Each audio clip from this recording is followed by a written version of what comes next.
Halo guys, gimana kabarnya kalian semua? Semoga semuanya dalam keadaan baik dan dilancarkan rezekinya. Amin. Sebelum lanjut ke videonya, bagi yang baru bergabung jangan lupa untuk subscribe ya guys. Dan jika kalian suka dengan video ini, tidak ada salahnya untuk like, komen dan share video ini ke teman-teman kalian.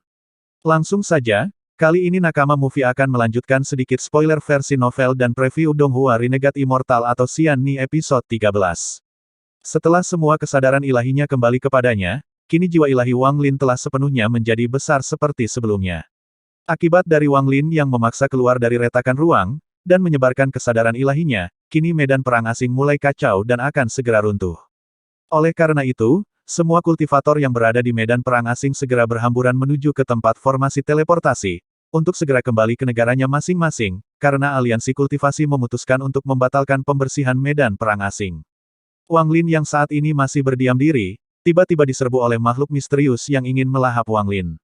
Namun, setelah merasakan kesadaran ilahi Wang Lin yang kuat, makhluk misterius itu menjadi ketakutan dan segera melarikan diri. Tepat ketika makhluk misterius itu akan kabur, Wang Lin segera menangkap mereka, lalu mulai melahap semua makhluk misterius yang sebelumnya ingin melahapnya. Saat Wang Lin hendak melahap lebih banyak, kesadaran ilahi yang besar datang untuk mencoba menghentikannya.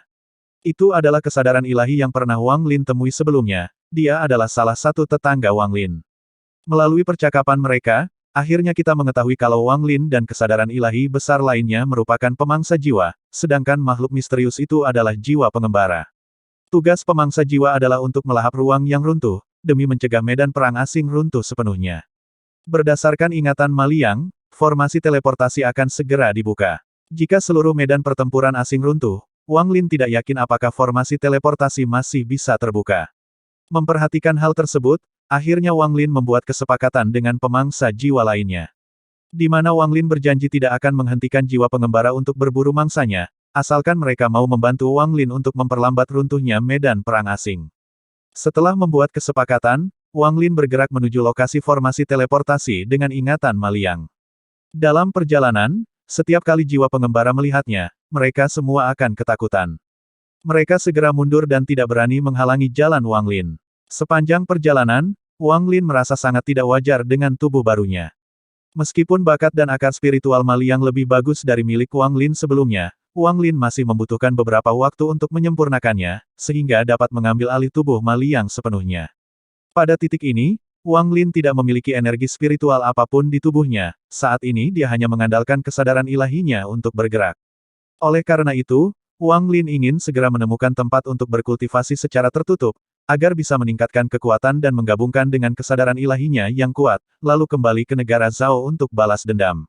Tidak lama kemudian, Wang Lin melihat 3 berkas cahaya yang terbang menuju ke arahnya, dan di belakang ada 10 jiwa pengembara yang mengejar mereka. Ketiga orang tersebut adalah Zhou Zihong, Yang Xiong, dan Lin Tao, yang merupakan murid kuil Dewa Perang di negara Huo Fen, sama seperti Ma Liang. Saat ini mereka sangat ketakutan, jika sampai tertangkap oleh jiwa pengembara, maka mereka akan mati karena esensi di dalam tubuhnya akan dimakan oleh jiwa pengembara tersebut. Dari ketiga orang tersebut, sepertinya hanya Zhou Zihong yang peduli dan khawatir dengan keadaan Ma Liang. Tidak lama kemudian, Ma Liang yang saat ini telah dirasuki Wang Lin tiba-tiba muncul di hadapan mereka, yang saat ini sudah mulai putus asa. Melihat kedatangan Wang Lin, jiwa pengembara yang sebelumnya mengejar ketiga murid kuil Dewa Perang tersebut tiba-tiba berhenti, dan segera melarikan diri setelah Wang Lin memerintahkan mereka pergi, melalui pesan dari kesadaran ilahinya.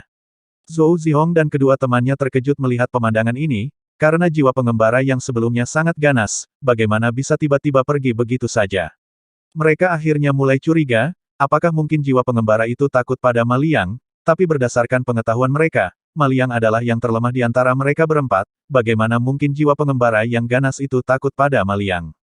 Tentu saja di sini Zhou Zihong dan kedua temannya belum mengetahui kalau Ma Liang yang berada di hadapannya telah dirasuki Wang Lin.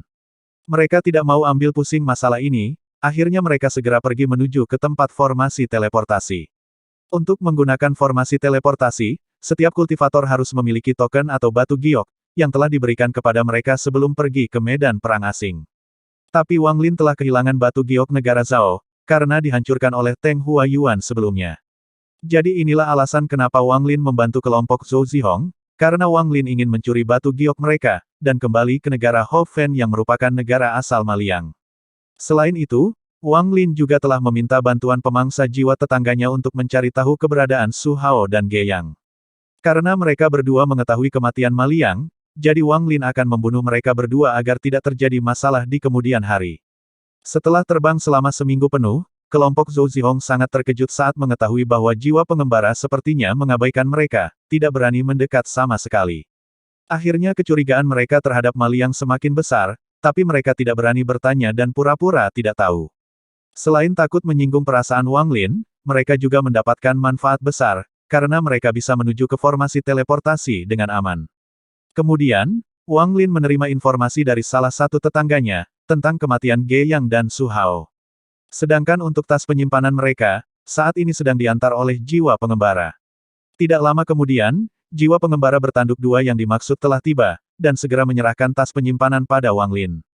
Tepat ketika jiwa pengembara itu akan pergi, tiba-tiba Wang Lin menghampirinya, karena Wang Lin merasa jiwa pengembara ini berbeda dengan jiwa-jiwa pengembara yang pernah Wang Lin makan. Setelah merenung cukup lama, Wang Lin segera menunjuk ke arah Lin Tao, dan menyuruh jiwa pengembara bertanduk dua itu untuk membunuhnya. Saat kata-kata Wang Lin keluar, ekspresi kelompok Zhou Zihong tiba-tiba berubah. Terutama Lin Tao yang wajahnya menjadi sangat pucat. Tepat ketika jiwa pengembara itu sudah dekat dengan Lin Tao, dia segera memohon pada Wang Lin untuk mengampuni nyawanya, karena dia tidak memiliki hubungan apapun dengan Ma Liang, terlebih lagi Lin Tao bersedia menjadi budaknya Wang Lin. Mendengar ucapan Lin Tao, Wang Lin melambaikan tangannya dan jiwa pengembara itu segera berhenti menyerang. Tidak lama kemudian Lin Tao memberikan setetes darah esensi jiwanya pada Wang Lin, begitu juga dengan Zhou Zihong dan Yang Xiong. Mereka sebenarnya sudah mengira kalau hal ini pasti akan terjadi, karena mereka sudah curiga, kalau sebenarnya Ma Liang telah mati, dan tubuhnya telah dirasuki oleh seseorang yang kuat, sehingga jiwa pengembara menjadi takut saat melihatnya. Dengan menjadi budak Wang Lin, mereka tidak akan berani macam-macam, jika tidak maka Wang Lin bisa membunuh mereka hanya dengan pikirannya saja. Meskipun kelompok Zhou Zihong juga mengetahui hal tersebut, mereka tidak memiliki pilihan lain saat ini, hanya dengan mengikuti Wang Lin, maka mereka akan memiliki kesempatan untuk bertahan hidup dan kembali ke negaranya dengan selamat. Setelah urusan dengan kelompok Zhou Zihong selesai, Wang Lin mengirimkan pesan pada tetangganya, kalau dia menginginkan jiwa pengembara bertanduk dua ini. Menanggapi permintaan Wang Lin tersebut, akhirnya pemangsa jiwa lainnya memberitahu Wang Lin sebuah rahasia yang belum Wang Lin ketahui. Di mana semua makhluk tipe jiwa, seperti pemangsa jiwa dan jiwa pengembara tidak akan bisa keluar dari medan perang asing. Terlebih lagi, jiwa pengembara merupakan senjata, budak dan juga makanan bagi pemangsa jiwa. Pasalnya pemangsa jiwa tidak bisa langsung melahap jiwa orang, hanya dengan melahap jiwa pengembara lah, baru bisa membuat mereka menjadi lebih kuat. Selain itu, kemunculan jiwa pengembara di dunia manusia atau dunia kehidupan, meskipun jumlahnya tidak banyak, tetap saja akan mengakibatkan bencana. Jika banyak dari mereka yang masuk ke dunia kehidupan, maka dunia itu akan berubah menjadi dunia pembusukan. Di dunia kehidupan sendiri, jiwa pengembara juga disebut dengan iblis. Kemudian, salah satu dari iblis tersebut akan menjadi pemangsa jiwa. Terlebih lagi, ada hukum antara dunia kehidupan dan dunia pembusukan, siapapun yang mencoba melanggar hukum itu akan dibunuh. Wang Lin yang masih bingung pun bertanya, sebenarnya medan perang asing ini adalah tempat yang seperti apa? Kemudian, pemangsa jiwa itu mulai menjelaskan tentang apa itu medan perang asing. Medan perang asing merupakan tempat kacau yang dibuka oleh para kultivator kuat dari dunia kehidupan, lokasinya sendiri berada di ruang antara dunia kehidupan dan dunia pembusukan.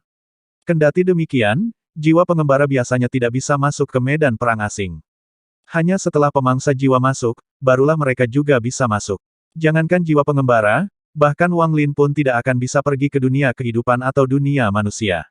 Jika Wang Lin menyukai jiwa pengembara itu, maka pemangsa jiwa itu akan menghadiahkannya kepada Wang Lin, tapi pada akhirnya, Wang Lin tetap harus kembali ke dunia pembusukan. Karena itu adalah misi seorang pemangsa jiwa. Tepat ketika suara tetangganya itu menghilang, Wang Lin terdiam dan mulai merasa gelisah. Dengan ekspresi yang suram, Wang Lin terbang menuju formasi teleportasi, diikuti ketiga budaknya dan jiwa pengembara. Ketika sudah dekat dengan formasi teleportasi, Wang Lin memerintahkan ketiga budaknya untuk memasuki formasi terlebih dahulu. Setelah itu, Wang Lin menyuruh sekelompok jiwa pengembara untuk menyerang formasi teleportasi. Tepat ketika jiwa pengembara itu menyerbu, orang-orang yang berada di dalam formasi teleportasi mulai ketakutan, tapi mereka segera merasa lega, karena jiwa pengembara itu langsung lenyap setelah menyentuh perisai formasi teleportasi. Wang Lin yang dari tadi diam mengamati, akhirnya Wang Lin mengetahui kalau ada garis hitam yang menghalangi jiwa pengembara masuk ke formasi, bahkan garis hitam itu jugalah yang membunuh mereka. Kemungkinan garis hitam itu adalah hukum dunia, yang telah dibicarakan oleh tetangganya sebelumnya.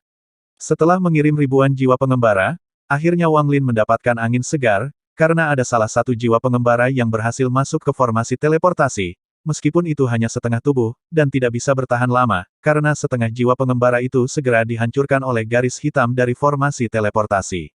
Kendati demikian, akhirnya Wang Lin memiliki sedikit harapan, karena jiwa pengembara saja bisa menahan serangan garis hitam, maka kemungkinan besar dia juga bisa menahannya. Oleh karena itu, Wang Lin segera mengirim sedikit kesadaran menuju ke formasi teleportasi, dan mencoba seberapa besar kekuatan garis hitam tersebut. Setelah kesadaran ilahinya bentrokan dengan garis hitam, akhirnya Wang Lin mengerti, kalau garis hitam itu sebenarnya memiliki kekuatan untuk menghancurkan jiwa. Sambil menunggu formasi teleportasi dibuka, Wang Lin membuat formasi penghancuran cangkang penyu misterius, dengan 2000 batu roh hasil rampasan dari Su Hao dan Ge Yang. Formasi pertahanan ini, nanti akan digunakan Wang Lin untuk melindungi tubuhnya, karena Wang Lin akan menerobos formasi teleportasi. Tepat ketika formasi teleportasi dibuka, satu persatu orang mulai menghilang dari medan perang asing, begitu juga dengan kelompok Zhou Zihong, karena Wang Lin menyuruh mereka pergi terlebih dahulu, dan menunggunya di sisi lain. Sedangkan Wang Lin masih mengamati, dan mengetahui kalau dibutuhkan waktu 3 detik agar formasi teleportasi dan batu giok dapat terhubung. Setelah semua kultivator hilang dari formasi teleportasi, Wang Lin langsung masuk ke dalam formasi teleportasi dengan dilindungi formasi pertahanan yang sebelumnya dia buat. Tepat ketika Wang Lin sudah berada di penghalang formasi, garis hitam muncul dan mulai menyerang Wang Lin, namun itu berhasil diblokir oleh formasi buatannya. Wang Lin segera menggunakan batu giok untuk mengaktifkan formasi teleportasi, sambil menunggu dengan cemas selama 3 detik. Wang Lin berhasil melewati detik pertama dengan formasi yang dia buat sebelumnya, ada sekitar 900 simbol yang telah dihancurkan oleh garis hitam. Untuk melewati detik kedua, Wang Lin mengandalkan sisa 100 simbol, dan sekitar 100 harta ajaib untuk memblokir garis hitam. Meskipun masih ada beberapa garis hitam yang terkena tubuhnya, Wang Lin masih mampu bertahan. Sekarang hanya tersisa 1 detik terakhir, garis hitam mulai bergabung dan berubah menjadi tangan hitam raksasa, yang dengan kejam menghantam tubuh Wang Lin di dalam formasi teleportasi. Berkat tekanan yang kuat dari tangan raksasa itu, tanpa sengaja Wang Lin membangkitkan jiwa alam Ji, yang mampu memperbaiki jiwa Wang Lin, setelah hancur akibat tekanan tangan raksasa. Namun, alam Ji atau energi ekstrim Wang Lin saat ini masih terlalu lemah dibandingkan dengan hukum dunia. Saat tangan raksasa itu semakin dekat, kecepatan kehancuran jiwa Wang Lin melampaui kecepatan rekonstruksinya.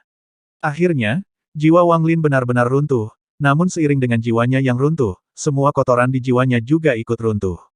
Apa yang tersisa sekarang sangat dekat dengan origin jiwa alam Ji. Melihat kemunculan origin jiwa alam Ji, tangan raksasa itu berhenti sejenak, bertepatan dengan terbukanya formasi teleportasi, dan tubuh Wang Lin segera menghilang dari formasi. Karena keberadaan alam Ji, Wang Lin menjadi pemangsa jiwa pertama yang berhasil berpindah dari dunia pembusukan ke dunia kehidupan.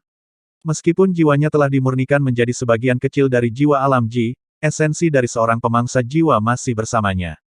Lantas apakah yang akan terjadi selanjutnya? Apa yang akan Wang Lin lakukan selanjutnya setelah keluar dari medan pertempuran asing? Untuk jawaban pastinya, mari kita tunggu setelah Donghua-nya rilis, setiap hari Senin jam 9 di Tencent Video.